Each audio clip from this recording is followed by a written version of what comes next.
बेटा। Good morning ma'am.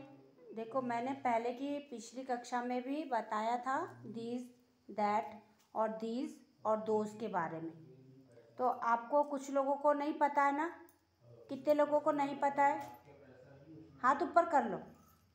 नहीं पता है ना? आपको भी नहीं पता है, चलो ठीक है। मैं फिर से है ना मतलब रिवाइज कर दे रही हूँ। तो आपको रिवाइज कर रहे हैं तो आपको बहुत अच्छे से ध्यान देना है कि दीज काय के लिए यूज़ करता है और दोस्त काय के लिए यूज़ किया जाता है ना? दीज का यूज़ क्या होता है और दोस्त का यूज़ क्या होता है। जैसे कि ब्लैक बोर्ड पर देखो, यहाँ पर लिखा है दीज, है ना? पहले लिखा है ना दीज, दीज लिखा है, दैट लिखा है, दीज लिखा है, दोज लिखा है। अब अच्छे से देखना है कि THIS क्या होता है। THIS दीज और THAT दैट और THESE दीज और THOSE दोज। ये क्या होता है? इज, है ना? ये एक के लिए यूज होता है दीज का। दीज और दैट का यूज काय के लिए होता है? जो कोई वस्तु एक हो, ठीक है। और दीज और दोज ये क्या होता है? एक से अधिक के लिए, बहुत के लिए होता है, ठीक है। ये क्या होता है? जैसे अब इसमें लिखा है एक वचन लिखा है मैंने और ये बहुवचन। एक वचन में क्या होता है? सिंगुलर रहता है। सिंगुलर के लिए क्या होता है? दीज और दैट रहता है ना? यह और वह एक शब्द, एक मतलब वस्तु के लिए, एक चीज के लिए, ठीक है। और ये लिखा है मैंने दीज और दोज, ये और वे। तो ये क्या होगा? दीज का जैसे सिंगुलर है, दीज का प्लूरल क्या हो जाएगा? दीज। क्या होगा? दीज। और दैट का प्लूरल दोज। अब यहाँ पे लिखा है मैंने पास के लिए, मतलब जो पास के लिए यूज करते हैं। तो पास के लिए क्या यूज करते हैं? दीज का। और ये भी दीज का ये भी पास के लिए यूज करते हैं। अपन बोलेंगे जैसे कि ये मेरे पास है ना? ये भी पास के लिए यूज करते हैं। और ये दूर के लिए दैट का यूज करेंगे और दोज भी दूर के लिए यूज करेंगे, ठीक। तो ये इसको मैंने ऐसा लिखा है तो ये डायग्राम से आपको समझ आ जाना चाहिए। इसका ये एक वचन ये ऐसा नीचे नहीं समझना है क्योंकि ये प्लूरल है, ठीक है। ये वाला शब्द क्या है? ये दिस क्या है? प्लूरल है। तो अब जैसे आपको मैंने, आपके पास में क्या है? ये लॉक है, तो आप क्या बोलोगे इसको? लॉक्स। तो इसमें आर को यूज करके कैसे बोलेंगे? These are locks. These are locks. क्या बोलेंगे? These are locks. अब आप क्या बोलोगी? These are keys. हाँ, दीज आर कीज। आप क्या बोलेंगे? These are pens. आप क्या यूज करोगे? बोलो दीज आर प्लेट्स। अभी आपके पास बताओ 1 2 3 प्लेट है, बताओ कितनी प्लेट है उसमें काउंट करो, खोल के बता दो। ये है और खोलो। हाँ, तो ये क्या बोलोगे आप? प्लेट्स बोलेंगे। क्या बोलेंगे? Plates. तो बोलो दीज आर प्लेट्स। आप बोलो These are kachcha mango. These are kachcha mangoes. आप आपके पास का बोलो These are dusters. These are dusters. अब आप बोलो These are books. These are books. तो आपको दीज का वो पूरा फंडा क्लियर हो गया। Yes. अब राधेश्वरी स्टैंड अप और लॉक और कीज वहां पे रख के आओ। पूरे लॉक उठाओ, वहां पे रख दो, यहाँ पे रखो, ठीक है। अब थोड़ा सा अरेंज करो अपने ग्रुप को, मूव हो जाओ पीछे साइड में। और ये बुक्स को भी आप हटा लो, बुक्स को भी हटाओ। अब सब इधर साइड में बैठ जाएंगे। अब ये दीज वाला टॉपिक अपन ने यहाँ पे कर लिया, यहाँ पे रखिए बुक्स को, यहाँ पे रख लो और सब इधर हो जाओ।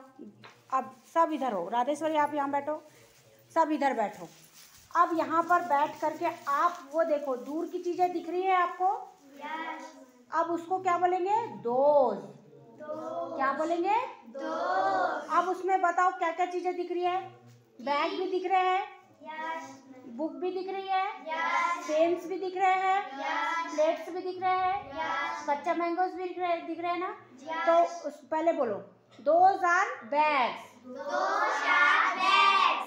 ऐसी उंगली निकाल के ऐसे बोल, ऐसे करके बोलो, है ना? Those are bags. और बोलो फिर।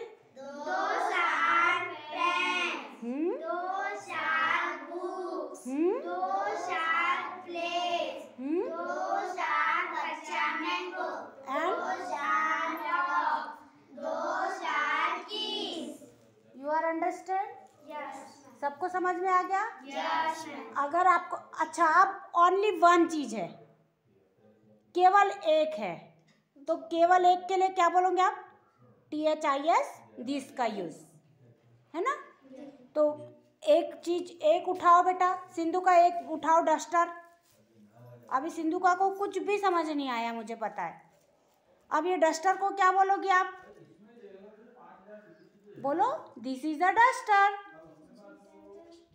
जोर से लाउडली बोलना है। बोलो, दिस इज अ डस्टर। अब आप बोल के बताओ बेटा, रेशमा। देखो, रेशमा डेली स्कूल आती थी, तो रेशमा को पता है, बोल के बताएगी। रेशमा लो। These are dusters. आर क्यों बोला आपने? दीज के साथ THES, दीज के साथ लगता है आर, और सिंगुलर जो एक रहता है उसके साथ क्या यूज बताया है? इज।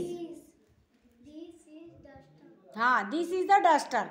ये आपके पास एक डस्टर है ना, तो क्या बोलोगे? This is a duster. हाँ, दिस इज अ डस्टर। आ रही बात समझ में? Yes. कुछ हुआ कंसेप्ट क्लियर? Yes. तो आपको ऐसे सेंटेंस बनाने हैं, ठीक है? तो आपको सबको पता रहना चाहिए कि हमने क्या बोला और क्या नहीं बोला है। अगर कोई मिस्टेक हो जाती है, कुछ हो जाती है, उससे ये नहीं करना है। अगर अपनी मिस्टेक होगी ना, तो अपन अपने आप ऑटोमेटिक सुधर जाते हैं। तो आप बोलने में प्रयास करो, कोशिश करो, है ना। तो कोशिश करना है। अब प्लेट को उठा के बताओ, प्लेट को बोलो। अभी मैंने इज बताया है, एक चीज के लिए क्या यूज करना है? इज। तो बोलो। हाँ, वेरी गुड, क्लैप करो इसके लिए। अब आप उठो, पेन उठाओ एक। अब इसको बोल के बताओ। This is the pen. The क्यों लगाया आपने? केवल बोलना है this is a pen. This is the pen. क्या बोलोगे? This is the pen. This is the नहीं बोलना है बेटा, this is a pen. This is the pen. This is a pen. This is the pen. The नहीं लगाना है। क्या बोलोगे? This is a pen. This is the pen. क्या बोलोगे बेटा राधेश्वरी? This is the pen. अगर ये बॉटल है, तो इस बॉटल को बोलो। This is a pen. Bottle. This is a. Bottle.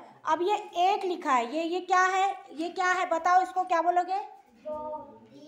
ये दूर है आपके लिए, तो क्या बोल दोगे इसको? No, that is a ball. हमने बताया ना, दूर के लिए दैट का यूज करना है। अगर एक वस्तु है तो, और एक से ज्यादा वस्तु है तो दोस्त का यूज करेंगे। अभी बताया वो वाला दोस्त के लिए यूज करा। एक साथ चार कंसेप्ट इसलिए क्लियर कर रही हूँ क्योंकि आपको बार बार बताया था मैंने, दिस वाला यूज भी बार बार बताया था। तो ये आपको एक शब्द के लिए, एक मतलब वस्तु के लिए, जैसे ये क्या है? एक वस्तु है, तो आप क्या बोलेंगे? जैसे खड़े हो राधेश्वरी, अब बॉल को उठाओ। अब ये क्या हुआ? क्या बोलोगे आप? दैट नहीं बोलोगे क्योंकि ये अभी आपके पास में है। हाँ, क्या बोलोगे? This is a ball. हाँ, और अगर दूर है तब क्या बोलोगे आप? That is a ball. हाँ, अभी आपके पास में है तो क्या बोल रहे हो आप? This is a ball. This is a ball. अब दूर आएगा तब दैट हो जाएगा। तो और अगर बहुत सारे बॉल रहेगा तो क्या बोलोगे? These are balls. These are. और दूर रहेंगे तो That is a. Those are balls.